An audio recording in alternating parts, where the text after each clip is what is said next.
It's a bird. It's a plane. No, it's all the Zack Snyder fans coming for my ass. I'm scared to open the comments. Howdy, howdy, howdy. My name is Ryan, and welcome to Ryviews. Today, we're going to be talking about a little movie you probably haven't heard of that just came out, really underground. It's called Superman. Superman's like this character I think Kevin Feige made so that he could put him in Doomsday or something. I'm just kidding. We all know who Superman is.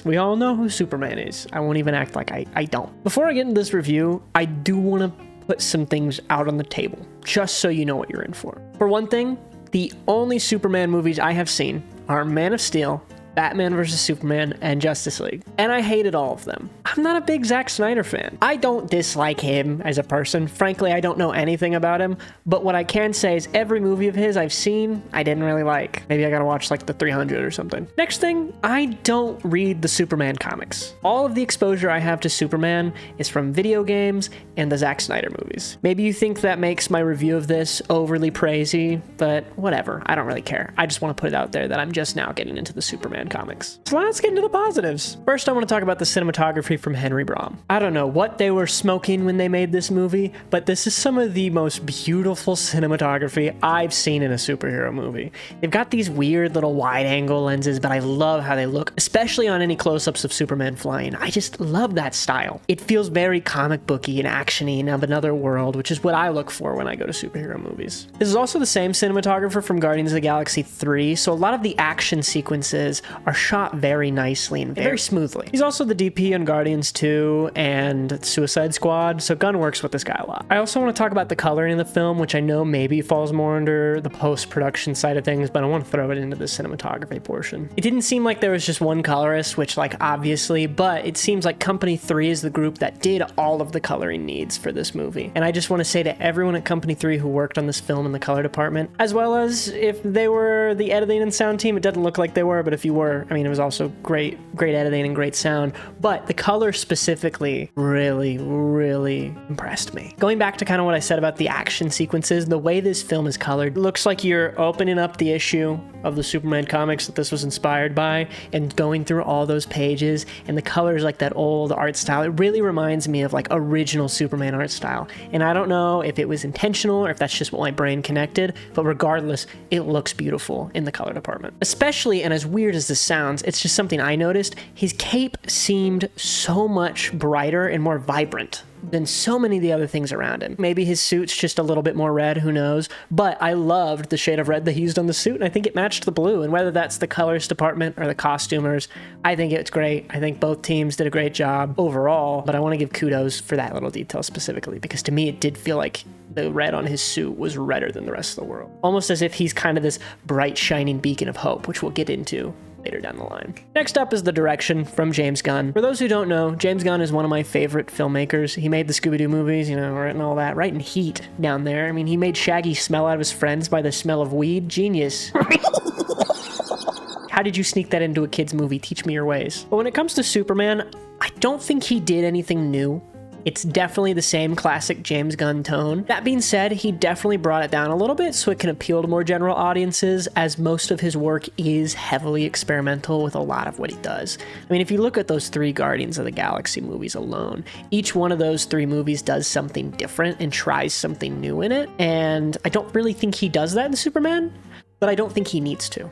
I think Superman is a reflection of all his time in the film industry, really honing his craft and making the best work he possibly can. And while I will have to go back and watch his whole filmography, I do genuinely think he's achieved that. I think this might be the best film he's ever made. And trust me, I've seen Slither. As mentioned with the cinematography, I think Gunn's directing of action sequences is always so smart. That one scene of Guardians for the Galaxy 3 in the hallway is basically every action sequence in this film, and you never get tired of it. Not only did he direct this film, he also wrote it. Overall, I liked what he did with the script. The story had me grinning from ear to ear the entire time. Every little interaction scene was beautiful. I think my favorite sequences were some of the opening sequences between Lois and Superman, as well as some moments he has down in the end of the movie with his parents. If you've seen the movie, you know exactly which scenes I'm talking about. I just think they're both written so well. They're very real. They humanize a character who cannot die and is from another world, yet he feels so much like you and me, which I feel like Man of Steel lacked, which is a big reason I didn't connect with it. The previous iteration of Superman from Zack Snyder to me never really worked because it really did separate the human element of Superman. And I think when Superman works best, it's when we can identify with him. Because at the end of the day, he is a beacon of hope. He is goodness incarnate. That is what he is, and everyone should be able to relate to that. And I think James Gunn does that well. Unlike Zack Snyder. I'll get into the negatives and the mixed elements of the story that James Gunn laid out a little bit down the line, but for now, just know that overall I did really like his writing for this. I think everyone in this movie is good, but if I were to point to the standout performances, it's obviously going to be David Corenswet and Nicholas Hoult. We'll start with Hoult, since he's the bad guy, he's the villain. He doesn't look bad, Vald. One of the problems I will get into a little bit later with the writing is that I feel like the motivation for Lex Luthor isn't as strong as I would have liked, and it definitely feels like something they're saving for the rest of the franchise. But that being said, Hoult gives such a good performance with very little to work with. All he's really given is this deranged billionaire who's angry at the world, and he runs with it, and it's phenomenal. I don't think it's bad writing as much as it's just a choice to leave a lot of his motivations out of this film to set things up for the future. I'm just personally not the biggest fan of that decision, but I do like what they give us nonetheless. I think of the scene that's in the trailer where he's just yelling his lungs out, and actually seeing that whole sequence in the film was breathtaking. I mean, it might be Nicholas Hoult's best. I mean, he's great in things like Nosferatu, and, you know, I've heard he's great in Warm Bodies. I need to watch that one still. But something about how he plays Lex Luthor is just so charming, so menacing, so evil and vile, and I'm genuinely scared of this villain, which is a problem I've had with a lot of superhero movies recently. A lot of superhero movies don't have scary villains. They just have big, powerful guys that can end the whole world. That's not scary. We've seen that a million times. Lex Luthor is a real threat. He's a billionaire. You might be rolling your eyes at me saying that, but the reality is billionaires are scary. They have infinite money. They can do anything to people. Whether you like them or not, we don't know what they could do at any minute. And I think that's what is captured in this iteration of Lex Luthor and what makes him so terrifying. Now, Corenswet is Superman. I have not seen the original Superman movies, but comparing him to the other Superman I much prefer Corenswet's Superman. He's got this kind of Boy Scout nature to him, where the world is pure, everything's good, nothing's evil, and he refuses to accept that there are bad things in the world. And I think that makes his arc so much more compelling. The scene in the post-credits where Superman kind of says just an offhand comment that we've all said before,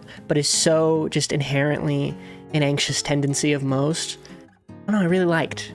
It added to his purity. It added to, you know, what they'd been building up the whole time, which is this character who can see no wrong in the world and only wants the best for everyone. And I love that. I mean, in a world where so many things are hopeless these days, this movie provides hope in David Corenswet's performance. Watching this movie, I'm not sitting here saying, oh, that's David Corenswet from Pearl, the evil guy who is really mean to Pearl.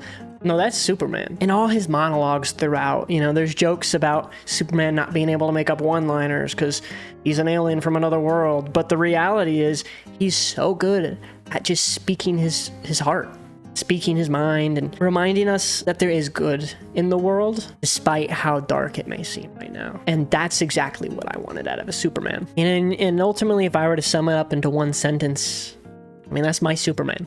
I mean, that's the world's Superman. David Corenswet absolutely killed it, and I think he deserves his flowers for this role. I liked a lot of the themes that are in this movie. You know, I could spend all day going over them, but the two I want to talk about is this message about what seemed to be bystander culture, as well as this mindset of big corporations being inherently evil. We'll tackle the bystander culture first. There's a lot of characters in this movie that are constantly pushing problems around them to the side and saying, I can't help with that. I'm just one person. But Superman continually reminds these characters, no, there is more you can do. And he doesn't do so by, you know, being in their faces or anything. He does so just by being himself, by helping people. And I think it's a nice reminder that in a world where so many people need our help, we can't just sit by, be a bystander and say, well, that's just the way it is. We gotta do something about it. You know, even if it's something as simple as, oh, you saw someone drop something at the mall, go help them pick it up. I mean, it's a silly example, but you see what I'm pointing at is that's something Superman would do. Superman does things that seem so minimal in the grand scheme of the world,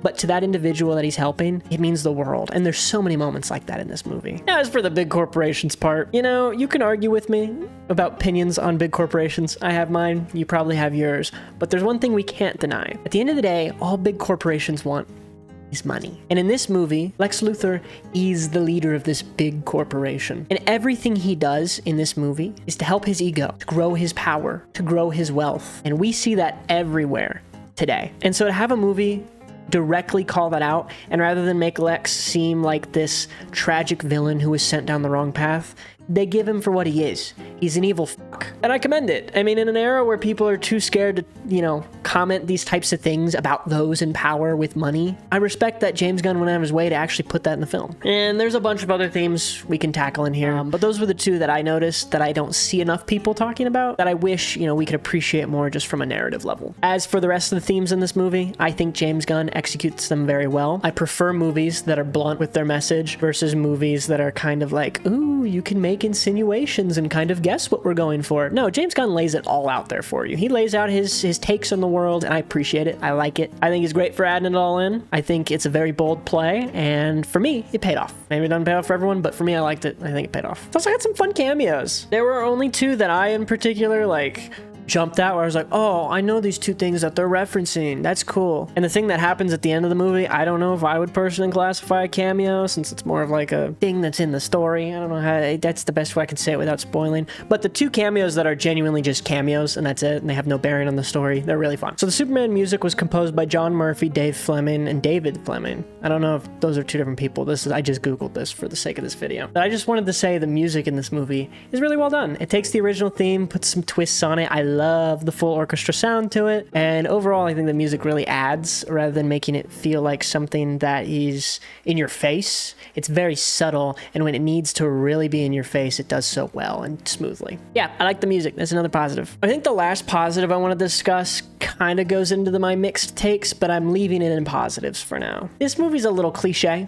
It does a lot of the superhero tropes that we know very well. Thank you, Marvel. But that being said, I don't think they detract from the movie. I think all the cliches are done well. Maybe it's because Superman invented it when he was putting the comics all the way back in the day. But I think what James Gunn does here is take cliches that we already know from modern superhero films and execute them in uniquely different ways. They hit a lot of the same points, but they arrive at those cliches with a different journey, if that makes sense. For example, let's just take the simple cliche of an origin story. James Gunn doesn't cut the origin story out of the movie.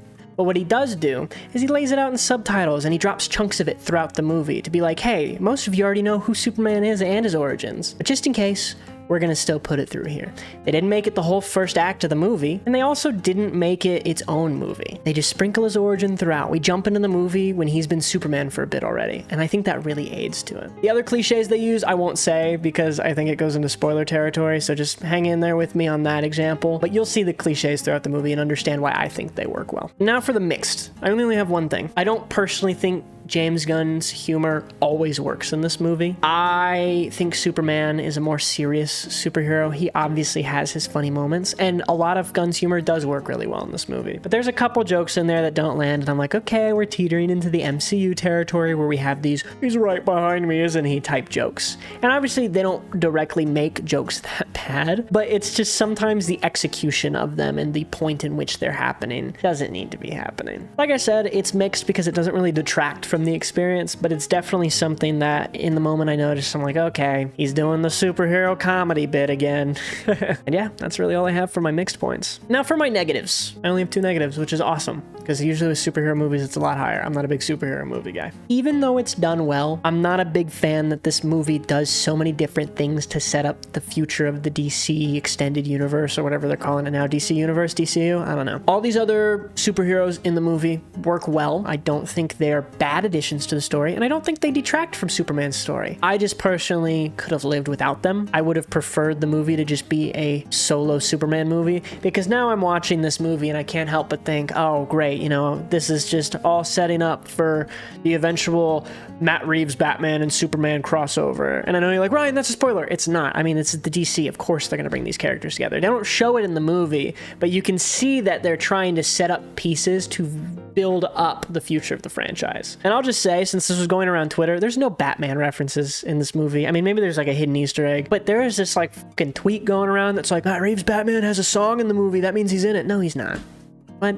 Where did you see? What? The next thing I'm going to talk about, I can't go into detail because it's a heavy spoiler, but there was one plot point in the third act of this film that I just did not stand. I understand it's something from the comics. I looked up the arc. I like what it's doing in the comics, and I like what it leads to in the comics, and I think it'll be cool when it leads to that in the franchise. But in this Superman movie and the way it was executed, it just didn't work for me. It was just rough. It felt like a throwaway gag, and I think it only stung that much because up until this point, I had zero issues with the film. It really is the third act that brought it down a little bit for me. That being said, it's time to state my score. Even given the mixed and negative reviews, I still give Superman 5 stars at this point in time. Obviously, when you rewatch a film, your mind can change, but in this moment, in my heart of hearts, I want to give this movie a 5. It realistically is not a perfect film, but in an era where most superhero movies suck and I dread going to theaters to see them, I can't deny how excited I was when the music started playing in the opening. And that excitement didn't stop all the way through the film. There was never a point where I felt it was dragging. There was never a point where I was bored. There was always something interesting happening,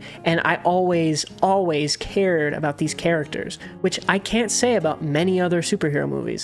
I think the one superhero movie that's wowed me in the last 10 years, like genuinely wowed me, not just the theater experience, but the movie itself, would be Matt Reeves' The Batman. The Batman is definitely still better than Superman to me. I absolutely love The Batman since it's so grounded. I'm not really into all the mythical and magical stuff, but given we're in an era where superhero movies are really hard to make good, and by really hard, I just mean studios aren't trying, they're just milking these cash cows, Superman is a bright light in the sea of shit that we've been getting. And so to see a good superhero movie in films that I actually do want to recommend to people makes me happy. Makes me bring it up to 5 rather than being a 4.5. So yeah, I'm giving Superman 5 stars. I'm actually going to go watch the rest of the franchise over the next couple weeks. Maybe I'll do a ranking or something. If you want that, let me know down below. Make sure to follow me on Letterboxd and Twitter so you can get updated with all my movie takes. And I thank you so much for watching this entire video. I hope you have a wonderful day. Bye!